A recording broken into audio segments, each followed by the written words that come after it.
Hey all, Jason Levon, priest at St. Luke's Episcopal Church in Milwaukee, Wisconsin. Welcome to another edition of Pause and Pray. When I first started running, I had to learn the wisdom of recovery days that you build into your training schedule. Days when you don't do much physically so that your body can refill and recharge with strength and energy. And you actually come to learn that those days of recovery are part of the way in which your body gets stronger. You don't just get stronger by continuing to lift weights or run. You get stronger in the rest periods where your body has time to rebuild and renew.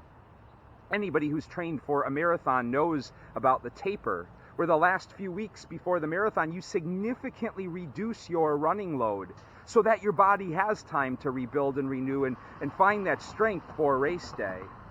When I ran my first marathon, I didn't trust the wisdom of the taper.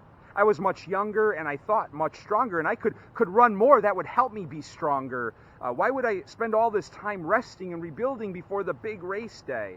So I ran more than I should, and when I got to the marathon at about mile 21, I hit the proverbial wall, something that happens anyways to many of us runners. But I hit it really hard in this first marathon, and when I talked to more seasoned runners, they told me it was because I didn't trust the wisdom of the taper. I didn't give my body a chance to refill and renew and replenish with energy. There's real wisdom in that running notion of tapering in our lives, especially as we journey through life in faith. Today the church lifts up a gift. A man named St. Bernard of Clairvaux, born in 1091, died in 1153, instrumental in reviving and renewing Benedictine monasticism and spirituality in the church.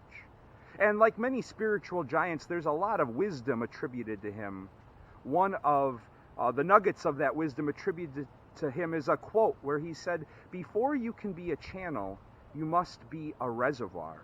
Before we can give away love and compassion and hope and life and support and joy, we need to allow God to fill our lives with those things.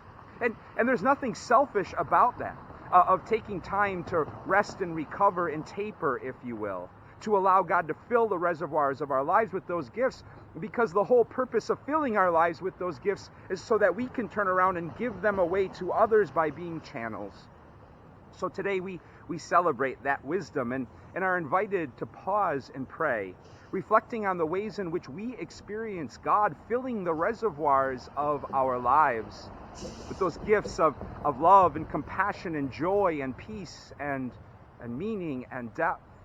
And maybe we find them through things like hiking or walking or running, or spending time on the water, fishing, or reading, or maybe sitting in a beautiful garden like this one and just breathing in and taking in all of the beauty and the stillness. But today we also pray for the grace then to turn around after we experience God again and again filling the reservoirs of our lives, so that we can turn around and become channels of all of those good gifts trickling into this world. God's peace and blessings to you all.